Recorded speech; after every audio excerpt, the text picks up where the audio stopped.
Faut-il y voir un malentendu, une maladresse ou des divergences? En tout cas, l'imbroglio autour de la première concertation avec les acteurs de la contestation révèle la pression qui pèse désormais sur la junte militaire. Jusqu'alors, seuls maîtres à bord, les colonels doivent aujourd'hui composer avec les civils, et notamment avec le mouvement M5 RFP. Les figures de cette coalition revendiquent d'être associées à la transition au même niveau que les militaires.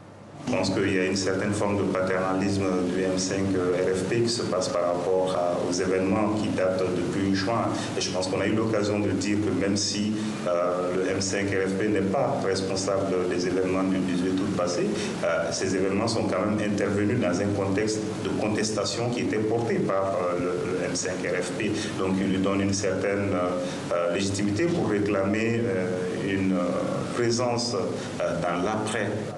La pression sur les colonels vient aussi de l'extérieur. Réunis par écrans interposés, les chefs d'État de la CEDEAO ont durci le ton. Inflexibles, ils ont notamment pressé les militaires de nommer une personnalité civile pour mener la transition.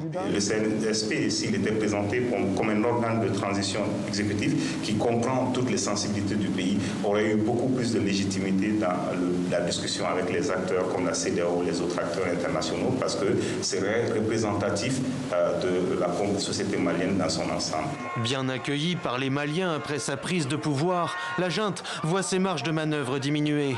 La CEDEAO a décidé la mise en place d'un comité de suivi avant de nouvelles décisions éventuelles au prochain sommet de l'organisation, le 7 septembre prochain.